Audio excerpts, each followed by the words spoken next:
कुछ नाम ऐसे होते हैं जिन्हें सुनते ही ना जहन में एक अजीब सी हलचल होती है, जैसे दज्जाल और दूसरा मसीहा। अब इन नामों के इर्द गिर्द इतनी कहानियां हैं, इतनी गलत फहमियां फैली हुई हैं कि सच क्या है और झूठ क्या, इसमें फर्क करना बहुत मुश्किल हो जाता है।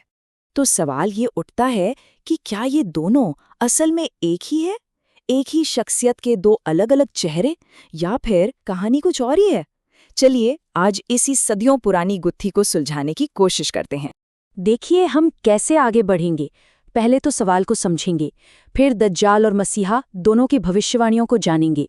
इसके बाद हम इस मिथक की पड़ताल करेंगे कि क्या ये दोनों एक हैं, और आखिर में समझेंगे कि इन पुरानी चेतावनियों का आज हमारे लिए क्या मतलब है। तो चलिए शुरू करते हैं। सोचिए, हजारों सालों से इंसानियत किसी ऐसे उद्धारकर्ता का इंतजार कर रही है जो आएगा और सब कुछ बदल देगा। ये उम्मीद लगभग हर बड़ी सभ्यता और धर्म में मिलती है, एक ऐसे सुनहरे दौर का वादा। अब बात करते हैं इस्लामी परंपरा की। इसमें एक ऐसे शख्स के आने की भविष्यवाणी की गई है जो आखिरी जमाने में, यानी दुनिया के अंत के समय में जाहिर होगा, और ये शख्सियत धोखे और फरेब का सबसे बड़ा प्रतीक मानी जाती है। इसका पूरा नाम है अल-मसीह अद-दज्जाल। इसका मतलब है झूठा मसीहा। इस्लामी मान्यताओं के मुताबिक ये एक इंसान होगा जो खुद को सच्चा मसीहा बताकर लोगों को गुमराह करने की कोशिश करेगा, और ये इंसानियत के लिए अब तक की सबसे बड़ी परीक्षा, सबसे बड़ा इम्तिहान होगा। अच्छा, तो इसकी पहचान क्या होगी? इस्लामी हदीसों में कुछ बातें बताई गई हैं। वो कोई और जीव नहीं बल्कि एक इंसान होगा। उसकी एक आंख खराब होगी, और सबसे बड़ी बात, वो खुद को खुदा होने का दावा करेगा। कहेगा, मैं तुम्हारा रब हूं। उसके आने से दुनिया में भयानक उथल-पुथल और कन्फ्यूजन मच जाएगा। दज्जाल की सबसे बड़ी ताकत होगी धोखा, एक तरह का भ्रम पैदा करना। वो लोगों की आंखों पर ऐसा पर्दा डालेगा कि सच और झूठ में कोई फर्क ही नहीं रहेगा। जैसे यहाँ देखिए, वो आग को एक खूबसूरत बाग की तरह पेश करेगा जो असल में जहन्नुम होगी, और एक बाग दिखाएगा जो असल में जन्नत की आग होगी। यही भ्रम उसका सबसे बड़ा, सबसे खतरनाक हथियार होगा।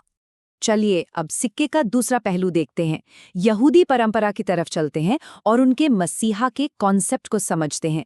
वो भी एक महान लीडर का इंतजार कर रहे हैं जिसकी भविष्यवाणी उनकी पाक किताबों में की गई है। यहूदी धर्म में मसीहा, या जिसे मशियाख कहते हैं, उसका मतलब होता है द अनॉइंटेड वन, यानी एक ऐसा व्यक्ति जिसका अभिषेक किया गया हो। ये भविष्य में आने वाले एक राजा को दर्शाता है जो डेविड के खानदान से होगा, और उम्मीद की जाती है कि वो मसीहाई युग में यहूदी लोगों पर राज करेगा। तो इस मसीहा का असल मकसद क्या होगा? देखिए, वो कोई दैवीय शक्ति नहीं बल्कि एक इंसानी लीडर होगा। उसका काम होगा पूरी दुनिया में शांति कायम करना, यरूशलेम में मंदिर को फिर से बनाना, और दुनिया भर में फैले यहूदियों को इज़राइल में इकट्ठा करना। और यहीं से सारा कन्फ्यूजन शुरू होता है। क्या ये दोनों शख्सियतें एक ही हैं? ये सवाल इसलिए भी उठता है क्योंकि इन दोनों परंपराओं की जड़ें एक ही जगह से जुड़ी हैं। तो चलिए अब इन दोनों भविष्यवाणियों को आमने सामने रखकर देखते हैं कि सच आखिर है क्या। अब जरा इस टेबल पर नजर डालिए। यहाँ सब कुछ बिल्कुल साफ हो जाता है। एक तरफ है दज्जाल जिसकी पहचान है झूठा मसीहा, और दूसरी तरफ मसीहा जो है सच्चा राजा। भूमिका देखिए, दज्जाल है एक बहुत बड़ा धोखेबाज, जबकि मसीहा एक महान लीडर है। मकसद, दज्जाल का मकसद है इंसानियत को रास्ते से भटकाना, और मसीहा का दुनिया में शांति कायम करना। और आखिर में नतीजा क्या निकलता है?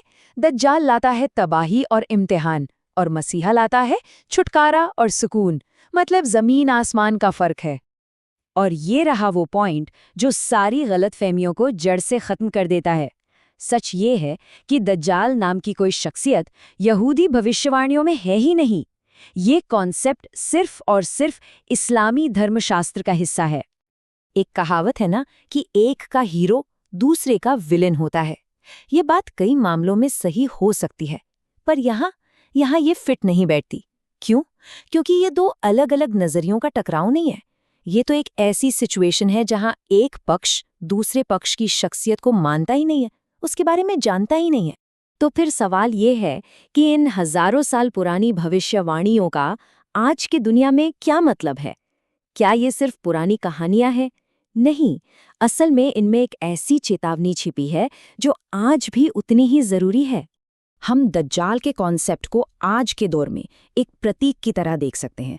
सोचिए, आज का मास डिसेप्शन यानी फेक न्यूज़ और गलत सूचनाओं का जो सैलाब है, क्या वो एक तरह का धोखा नहीं है? या फिर एआई और डिजिटल मीडिया जो हकीकत और वहम के बीच की लकीर को मिटा सकते हैं, ये भी तो एक तरह का भ्रम ही है। और ऐसी विचारधाराएं जो जन्नत का वादा तो करती हैं लेकिन आखिर में तबाही की तरफ ले जाती हैं, वो भी झूठे सच का ही एक रूप है।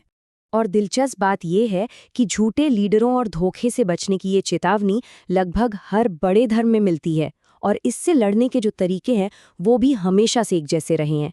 क्रिटिकल थिंकिंग यानी हर बात को परखना, गहरा विश्वास यानी ईमान, और सबसे ज़रूरी सच्चा ज्ञान, यही वो हथियार है जो हमें हर तरह के भ्रम से बचा सकते हैं।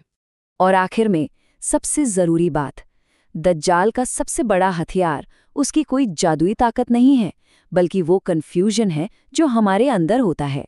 जब हम सच और झूठ के बीच फ़र्क करने की अपनी काबिलियत खो देते हैं, तभी धोखा कामयाब होता है। तो असल सवाल ये नहीं है कि कौन आएगा, बल्कि ये है कि जब इम्तिहान की घड़ी आएगी तो क्या हम सच के साथ खड़े होने के लिए तैयार होंगे।